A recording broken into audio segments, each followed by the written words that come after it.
how to convert RAR file to APK in Android.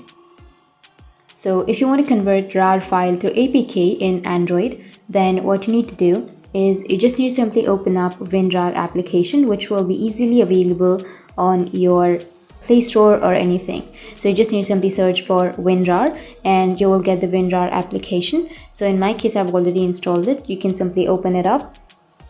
Once you open, you can simply choose the RAR file,